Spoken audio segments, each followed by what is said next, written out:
What do you have to show for your life?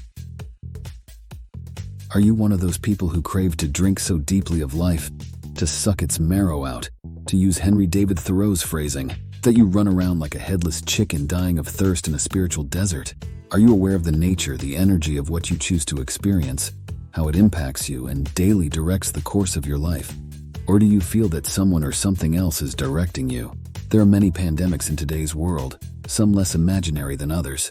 And of these, the pathological need for ever-increasing complexity nears the top of the list. Are apps here to make life simpler or more complicated? Are you working remotely or being worked remotely? Who's in control here?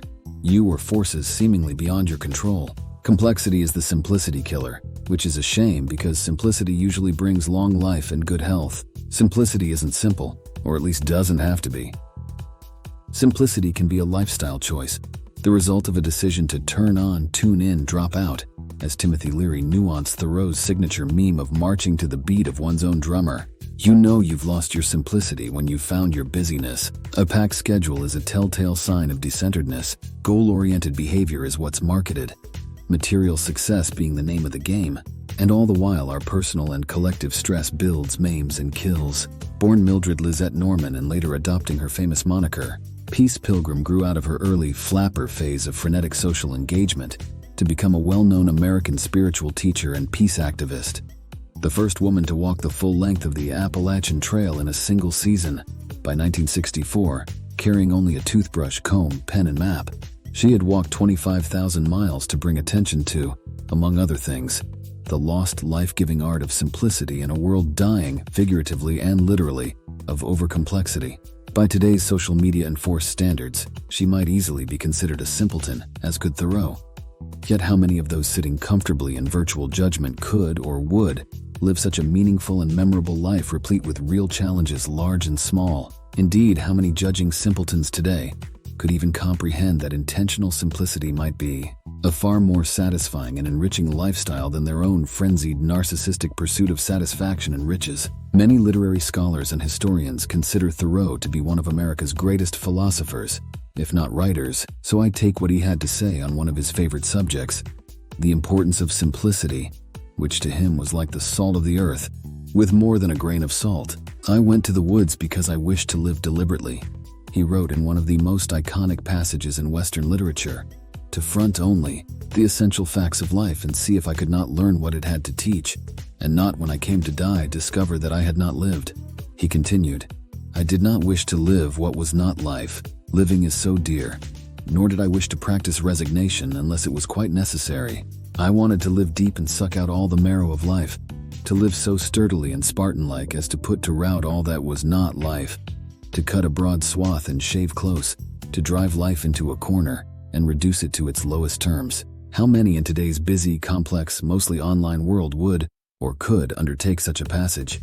A veritable hero's journey into the real, so as to reduce life to its essential ingredients in order to study them, not just artistically but also, there's no other word for it, scientifically.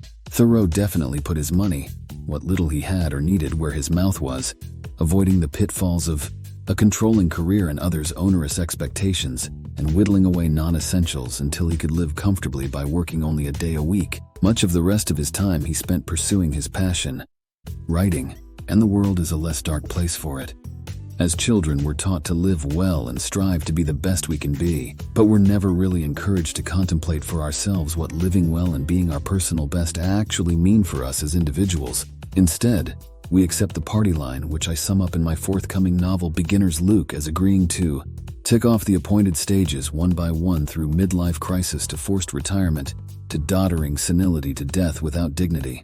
Given the patent absurdity of the modern experiment, some paramount questions for those of us seeking to have a profound existence are, whom or what am I living for? Am I living merely to live up to others' notions of me? How would I know that I'm living well and striving to become my best version of myself? Is life a series of products purchased or processes processed? Social media addiction and depression go hand in hand. Look it up if you don't believe me. Can you envision yourself as someone living simply, modestly, outside the spotlight of your own ego? If so, how does what you see in your mind's eye make you feel? I am convinced, wrote Thoreau, both by faith and experience, that to maintain oneself on this earth is not a hardship but a pastime. if we will live simply and wisely. Instead, so many of us run the rat race, spin on the hamster wheel, wander lost through the bewildering funhouse of this clown show. By comparison to a life lived with deliberate simplicity, how successful is that? Just because your chains are only in your mind doesn't make them less binding. Free your mind is more than a movie line. It's urgent advice to those shackled to complexity. If we opt over and over to surrender our valuable time to people and things that hold no real value, and worse, separate us from the people and things that do, the joke's on us and we have only ourselves to blame.